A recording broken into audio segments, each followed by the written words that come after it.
This is the Triumph Scrambler 400, one of the products co-developed by Bajaj and Triumph and the more adventure-oriented sibling of the Speed 400.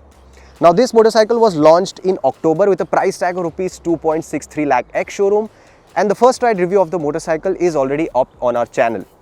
Now, for the first time we had ridden it for a brief amount of time, but now we have ridden it extensively from Mumbai to Goa and back, covering around 1500 kilometers. Well, the findings have been really interesting. No matter how much we glorify the concept of scramblers and their association with off-roading, they are mostly ridden in city through traffic, at least in India. So that's what we are going to start with this video with, followed by its highway and off-road performance. We will also touch upon the fuel efficiency of the motorcycle in the city and on the highway. And towards the end of the video, we'll shed light on how different this motorcycle is from its closest rival, the new Himalayan 450, and who should buy what. So let's get going, but before we move ahead, as always, I would be glad if you can help us with sharing this video, subscribing to our channel and hitting that bell icon. The strongest suit of the Scrambler 400X is the peppiness, linearity and friendly nature of its 399cc engine. It is so tractable yet so potent. You might never find yourself in the wrong gear and are always treated with a heavy dose of torque almost across the rev range. Believe you me, it does 45 to 50 kmph of speeds in 6th gear, and the pull from there is deprived of any judder. This character of the engine, along with the very direct throttle response, not only make it effortless to ride in the city, but also very enjoyable. Helping its case further is the profoundly light clutch and crisp gearbox. While the engine does heat up a bit and you can hear the fan coming on sporadically in traffic, the hot air never escalates to discomforting level. But we can thoroughly verify this only during peak summer. In terms of handling, the wide handlebar gives you amazing leverage to flow smoothly through gaps in traffic. And for a bike that gets a 19-inch front wheel, even the handling is quite impressive. Although you need to put a little effort to flick it from side to side, you get used to its handling dynamics quickly and start honing it in no time. The weakest link in the overall package is the front brake, which is deprived of much lever feel, and you have to pull it all the way in to stop the bike in an urgency. Shorter riders might also find its tall seat height of 835 mm a little bothersome in traffic, which may take a long while to get used to. Even with a stature of 5 feet 11 inches, I can't properly flat foot on both sides, and riders anywhere below 5 feet 9 inches will have to tiptoe. As easy as the Scrambler X400 feels in the city, it is almost equally impressive on the highway. I'm surprised how well this overall package comes together out on the highway while touring, especially that engine. It's fascinating to me how flexible its character is, given the fact that it's tractable in the city but equally potent out on the highway. If you are doing 100, 120 kmph of speeds, it has enough punch to execute quick overtakes. Drop a gear down and it goes ahead with a commendable vigor. And even 140 kmph comes in easily without the engine feeling overly strained. On a wide open empty stretch of road, I even saw the speedo crossing 160 kmph of mark, which is quite impressive.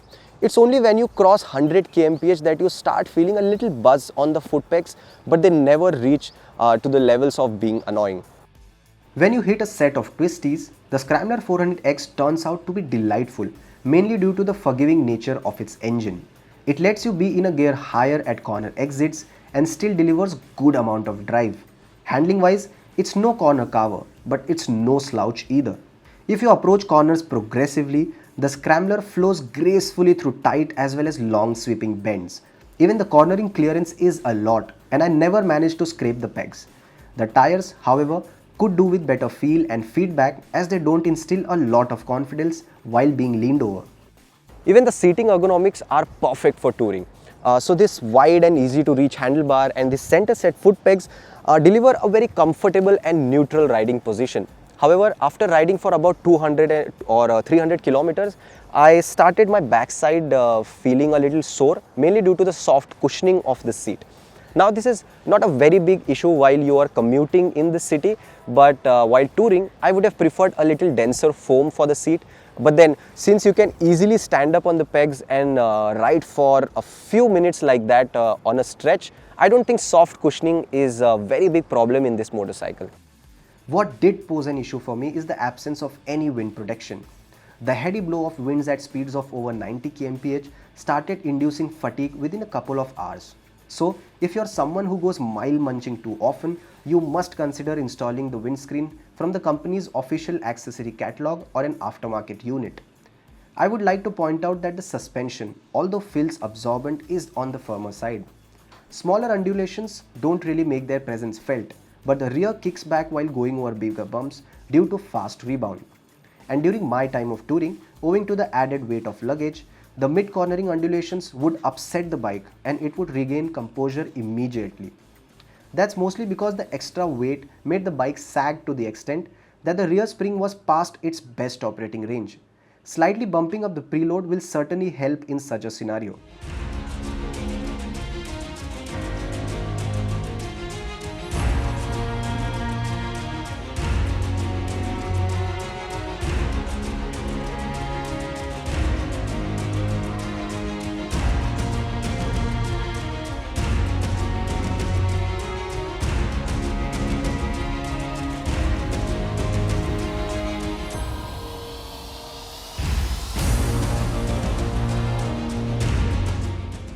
In the context of off-roading, I must take a moment to appreciate the kind of seating position that this motorcycle offers. Now, I've always loved scramblers for the fact that the way you sit on them, they provoke you to do something more than just boring commuting. They urge you to find a nice trail, go full send and have some fun. And that's exactly what the Scrambler 400X feels like. This wide handlebar and the center set foot pegs, they make you sit in a position that makes you feel like you are in control of things in a very commanding posture. And when you want to stand up and ride, even for my height at 5 feet 11 inches, the overall ergos feel very natural. The handlebar reach is very nice. You don't have to bend down too much, and you can also grip the motorcycle at the center section pretty properly. So off-roading is quite easy on this bike. With a 19 and 17 inch wheel combination, 150 mm of suspension travel at both ends, block pattern tires and a ground clearance of 195 mm, I found the Scrambler to be adequately capable for my beginner level off-road riding skills. If you keep things light, the suspension almost never bottoms out, the underbelly doesn't scrapes and the tires deliver decent amount of grip. Thanks to the direct throttle response and good low end grunt, sliding the rear isn't really scary since you know when the power will kick in. Moreover, the facility to switch off the rear ABS only adds to the fun factor. Things are always in control if the terrain involves small stones, hard-packed dirt, slush and sand. But if you try jumping big boulders or logs like Paul Terrace, the Scrambler 400X might not be up for it. Now I want to point out something very important about the character and the sound of this engine, but before that, let's listen to its exhaust note.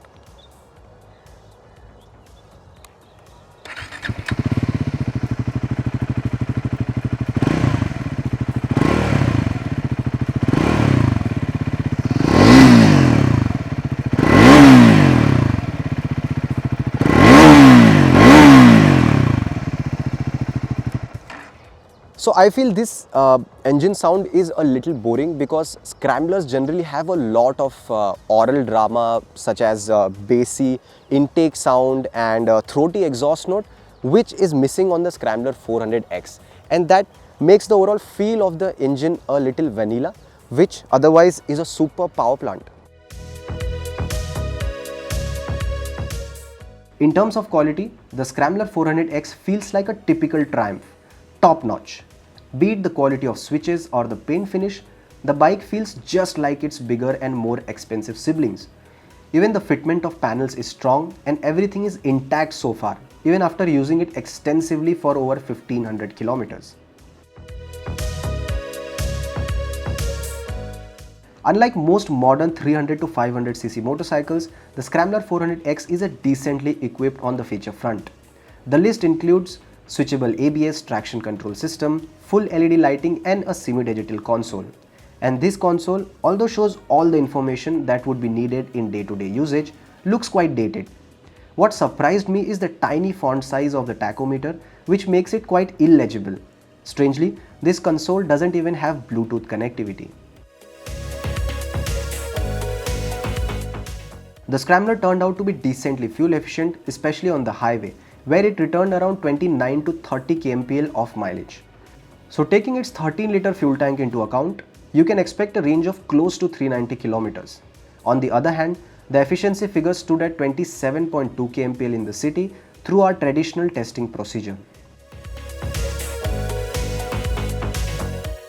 Now to conclude the story, I think the Scrambler 400X is a very likable motorcycle. It has all the ingredients to be your do-it-all machine. So its ability to take on rough stuff, its handling, its overall proportionate design, and above all the engine, which is very manageable yet very potent. So if you happen to take on some mild trails, or you come across twisties, or you want to go touring, the Scrambler would be up for all. But if I were to buy the Scrambler, I would first of all put on a windscreen to mitigate the effect of wind buffeting or wind blast.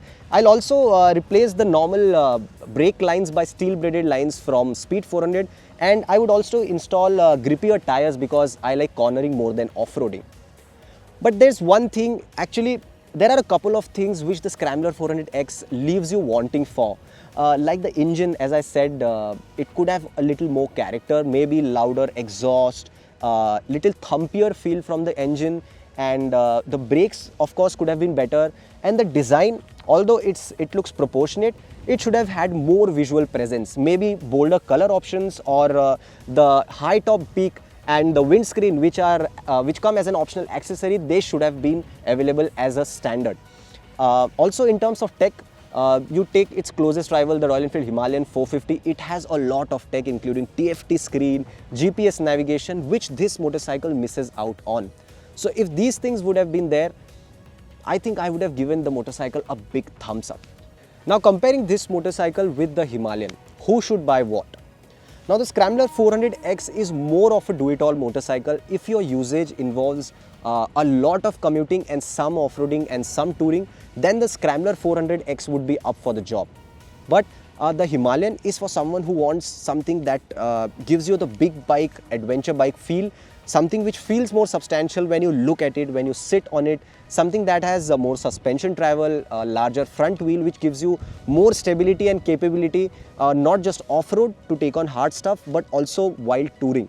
Also that bike is equipped with more tech. So if you're someone who wants a lot of features in your motorcycle, like a very nice round TFT console with GPS navigation, then the Himalayan would be for them, more suitable for them. Now, if you want a detailed real-world comparison of both these motorcycles, you'll have to wait a little bit because we are coming up with the detailed comparison of the Scrambler and the Himalayan. I'm Anuj, signing off for now.